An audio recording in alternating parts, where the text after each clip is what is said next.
F va a ser igual a 8 más J6 por B sub F sobre 32 menos 16 menos 32 y más 9 menos 23.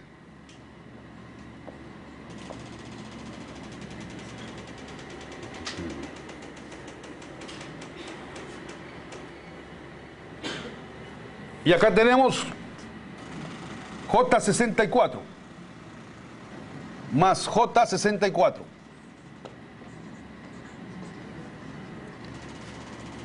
B sub F sobre I sub F, que viene a ser la impedancia de Thevenin, es igual a menos 23 más J64 sobre 8 más J6.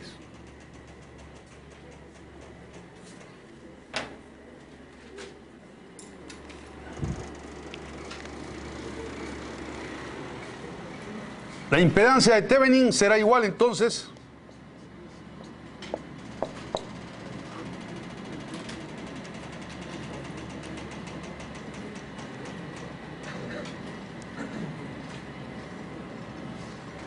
(68)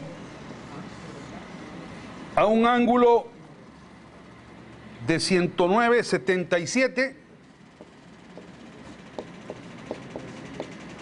dividido para 8 más J6 es 10 a un ángulo de 36,87. Z de Thevenin es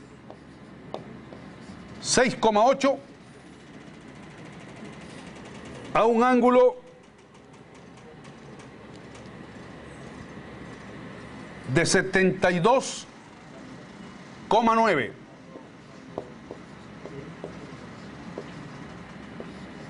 Ohmios. O en forma rectangular, esto es igual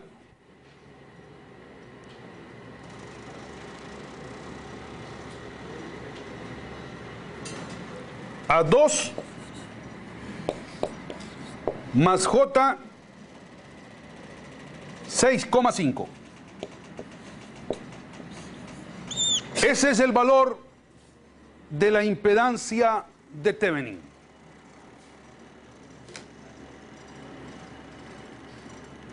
Preguntas respecto al cálculo de la impedancia de Thevenin.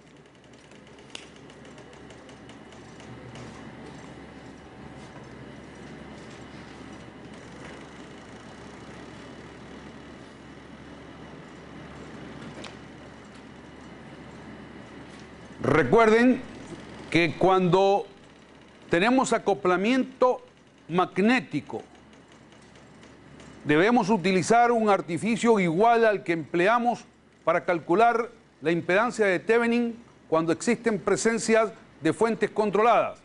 Esto es, conectar en los terminales en donde se desea medir la impedancia de Thevenin una fuente de voltaje de cualquier valor y encontrar la relación de la fuente de voltaje aplicada a la corriente que circula a través de esa fuente.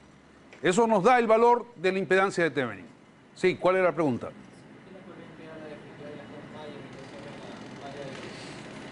¿Por qué escogimos lazos y no mallas? Para evitarnos trabajos, simplemente. Porque si tomábamos corrientes de malla, la corriente que debemos considerar es la corriente neta que circula a través de la fuente. Y tendríamos que haber calculado, por decir algo, I sub 1 e I sub 2, y la corriente neta sería igual a I sub 1 menos I sub 2. Por esa razón preferimos utilizar corrientes de lazos antes que corrientes de mallas, pero siempre teniendo en cuenta las condiciones que nosotros debemos cumplir. las que mencionábamos clases atrás, cuando empezamos a ver los métodos generalizados de análisis de redes eléctricas. Los lazos no se los puede escoger de cualquier manera. En primer lugar, debemos considerar que el número de lazos a escoger debe ser igual al número de mallas. Ahí hay 2 mallas, por lo tanto son 2 lazos lo que tenemos que definir. Y en segundo lugar, en la elección de los caminos que definen a los lazos, no puede quedar ningún ramal de la red omitido. Todos tienen que ser considerados.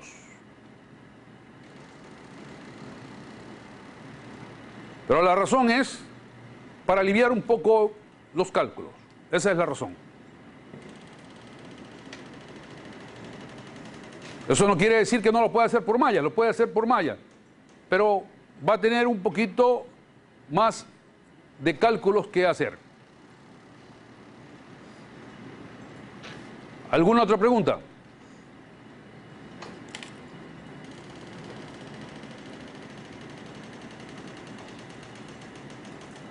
Bien,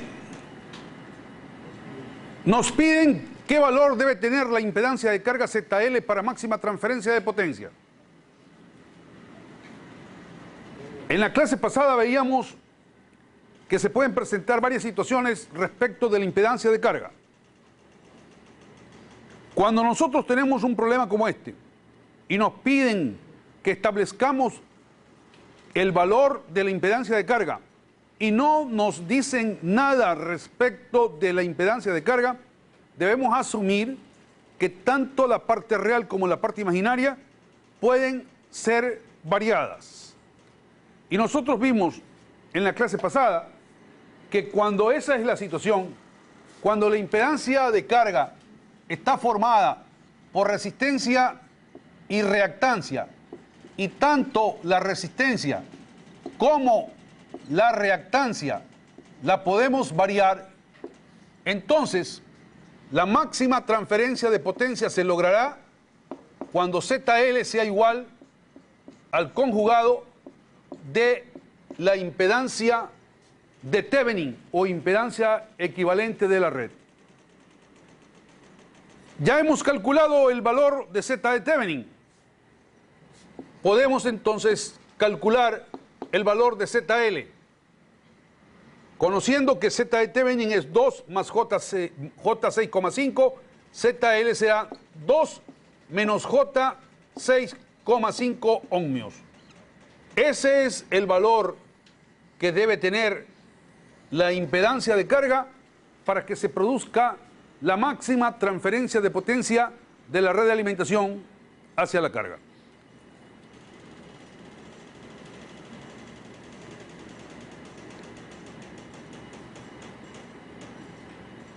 La última pregunta que nos hace el problema plantea ahí que encontremos cuál es la máxima potencia transferida a la carga. Nosotros hemos calculado el equivalente Thevenin de la red de alimentación. Equivalente formado por la fuente de voltaje Thevenin en serie con la impedancia de Thevenin.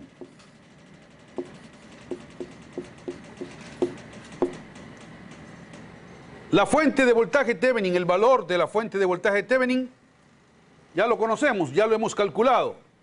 Es 7,07 a un ángulo de 45 grados. Voltios.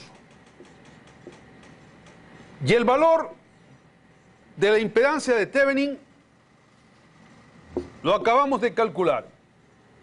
2 más J 6,5. Estos son los terminales AB.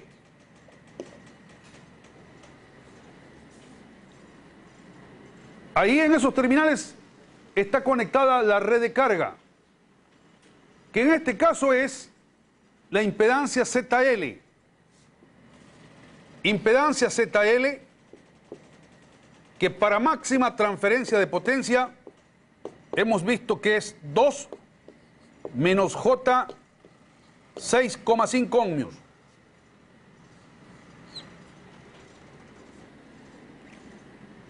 Nos piden el valor de la máxima potencia transferida a la carga.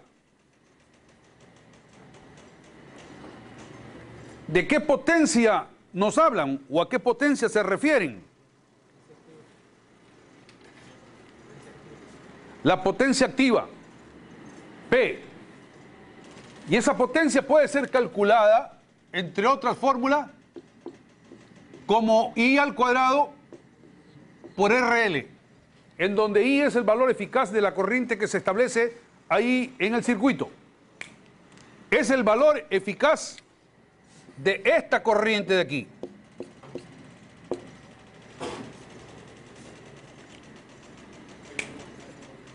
En este circuito, nosotros podemos decir que la corriente I es igual al voltaje aplicado, que no es otro que el voltaje de Thevenin, dividido para la impedancia total de la red, que es Z de Thevenin más Z de carga, igual a B de Thevenin sobre R de Thevenin más JX de Thevenin, y la impedancia de carga es el conjugado de la impedancia de Thevenin. Así que podemos escribir esto como R de Thevenin menos JX de Thevenin. Y el valor de la corriente va a ser igual al voltaje de Thevenin sobre 2 veces la resistencia de Thevenin. O si prefieren, al voltaje de Thevenin sobre 2 veces la resistencia de carga, puesto que la resistencia de carga es igual a la resistencia de Thevenin.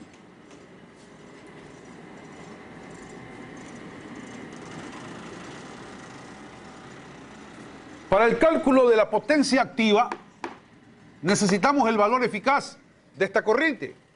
Y el valor eficaz de esa corriente va a ser igual al valor eficaz del voltaje de Thevenin dividido para 2RL. Ese es el valor eficaz de la corriente I. Consecuentemente, la potencia máxima entregada a la carga va a ser igual al valor eficaz de esta corriente elevado al cuadrado, B de Thevenin sobre 2RL elevado al cuadrado multiplicado por RL. Y obtenemos que P máximo es igual a B de Thevenin elevado al cuadrado sobre 4RL. Una expresión similar a la que utilizamos nosotros en corriente continua.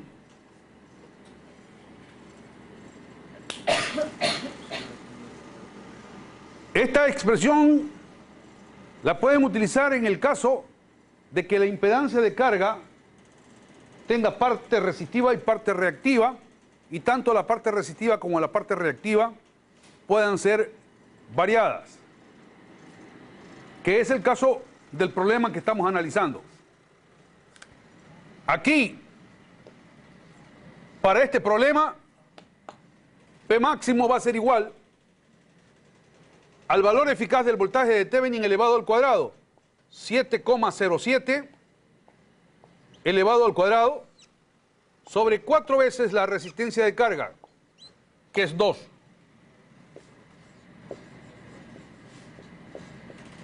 Esto es 50 octavos de vatios. Esa es la máxima potencia entregada a la carga.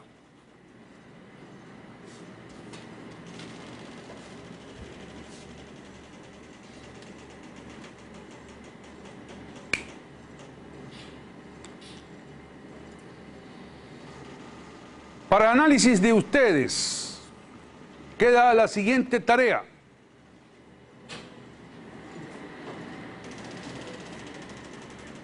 Esta expresión de aquí, la tarea es la siguiente. Investigar si esta expresión de aquí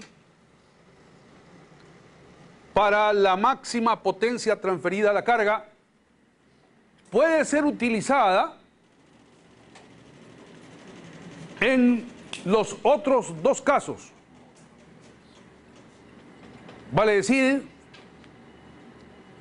en el primer caso, cuando la impedancia de carga es resistiva pura, y en el tercer caso,